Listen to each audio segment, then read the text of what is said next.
God speaking to people over and over and over and over. So what's the problem today?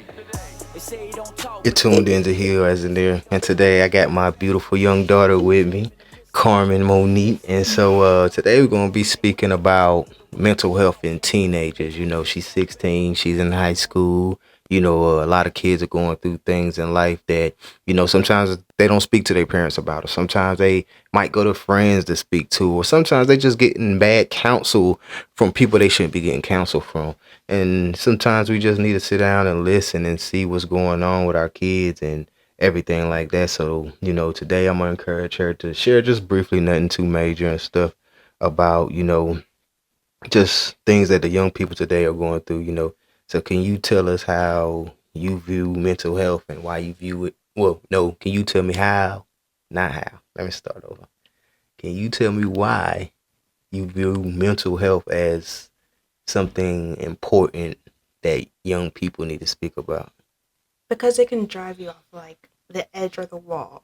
Most adults see kids with mental health as like just putting on an act in a show, and like they're not going through anything major because they're still children, they're still in school, they haven't grown up and like experienced life. But kids can also experience hardship that even if a parent doesn't know or like your friends don't know, it can drive you to do stuff horrible to yourself and other people. Yeah. So, what are some common stressors or challenges that you think the teenagers today are facing in this world? Some is school, some schoolwork can be overwhelming and you have a lot on your schedule with kids who do both going to work, maybe doing an extracurricular, and then on top of that schoolwork and having to figure out how to juggle it. And sometimes the pressure can just be too much. You're putting too much on yourself in time, in a timely space where you really think you can do it when you really can't handle it at the moment.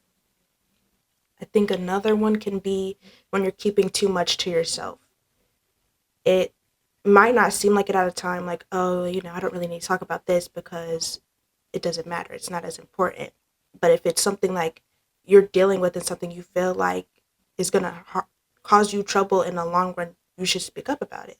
But most kids are like, my mom, she doesn't view kids of having this and that, so obviously I don't have it. It's not nothing major. I'm not an adult.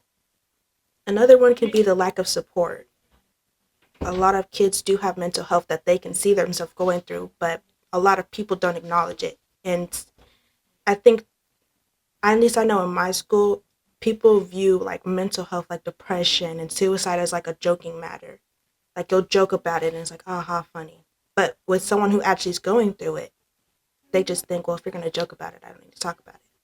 If you don't actually see me as an important thing of having this, then I don't need to talk about it because at the long run, it's just going to be me at the end of the day. Okay. So, how do these challenges affect your mental health then? So, well, actually, you kind of answered it at the end. You said because you're going to be dealing with it by yourself, but you know, by you knowing you can't talk to a fellow student, or sometimes if you got a parent, I hope you could talk to me or your mom or whatever. But if you know somebody who doesn't have that parent they can talk to, how does that challenge affect your mental health as well? I think if a kid who also has mental illness is talking to another kid who has mental illness, they're going to drive each other to do bad things. So if you have like a friend in their right mind who is like, oh, you know what, I'm going to be here for you at the end of the day, no matter what happens. You can talk to me, but don't put too much on that person because they're a kid at the end of the day. And if you're putting too much on their plate, then they're going to start having mixed feelings and going crazy like, oh, this is just too much. I can't deal with it. If you don't acknowledge it, then it drives you more down a deeper rabbit hole because you can also see a lot of people talking about it like on the internet and they're like, well, I have this too, but they seem like they're just fine. Maybe they don't have it. Maybe I don't have this.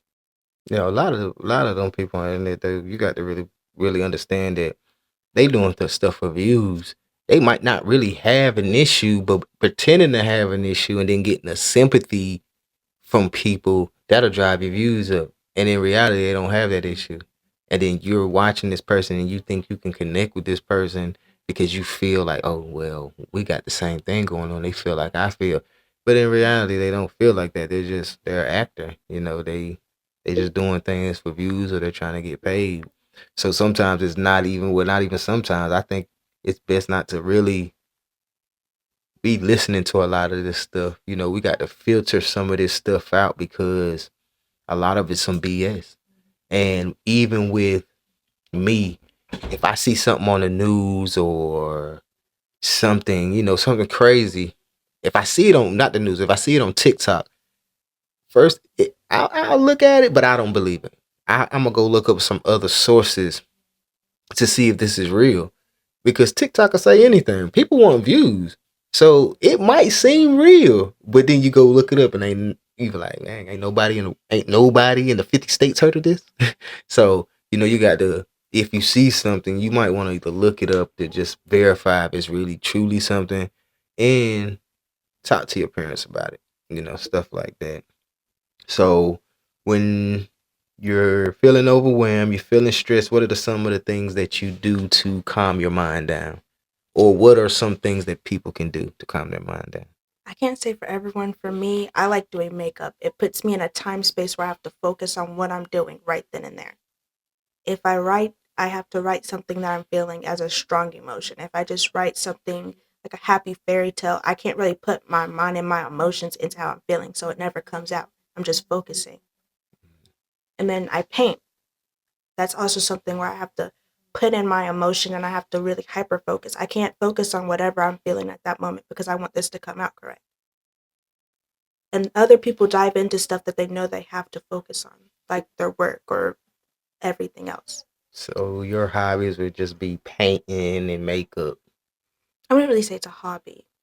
I Okay, so, don't do it for like, oh, well, you know what? Here, I'm going to show you this. Like, this is a really good hobby. You should try it. so do you have any hobbies? What are your hobbies? No, I don't have hobbies. I would say makeup and painting would be okay. It depends on the person. If it's not a hobby, are those really like fun things that help you make you feel better?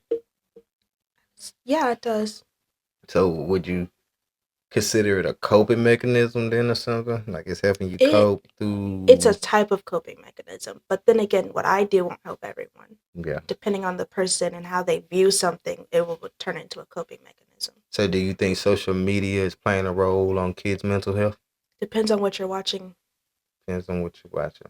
So not all things is harassing. So what are some of the things not to watch and look out for kids that are dealing with suicidal thoughts or kids that are dealing with cutting issues or just dealing with mental health in general? I know that some people like to listen to sad music because they're like, well, some people, it's hard to cry for some people.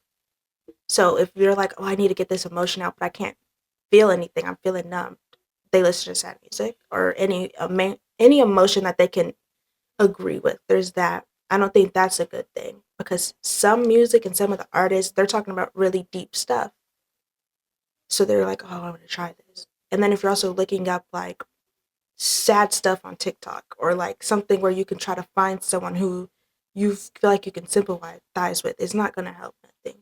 Yeah. There's also the stuff where people are doing dangerous stuff for views and everything. That's something stupid. If you know it's something like, oh, well, you know, I couldn't get away from that. I Yeah. wouldn't be able to do that. I wouldn't look at it. But I don't know. But I did watch weird stuff. I will say that. yeah, so you know. But what advice would you give to other teenagers who might be struggling with their mental health? I would say if you can and you feel comfortable enough to talk to someone who is a good person, a good emotional support to tell you, hey, like walk you away from the stuff that the suicidal and the self harming stuff that you really want to do, I would say talk to that person. If you have a parent who can sympathize with you enough to not tell you like you're just making stuff up and stuff, I would say talk to them. But if you feel like you can't talk to nobody, no one at all, I would say at least stay in a room with someone 24/7. If you're if you're going to a different room, I would say bring someone along, especially if you're really like suicidal and like about to be right on the edge. You all right? I wouldn't let them. I wouldn't let you be alone. Maybe. Okay. Well, it was awesome having you and stuff. I love you, man. You ain't alone. Yeah, that hurt, but you're not alone. And you know, you can always talk to me or your mom or you know, I hope you know that you love and you got support and stuff like that. So, you're tuned in to He Who Has an Ear. And again, this is my lovely daughter.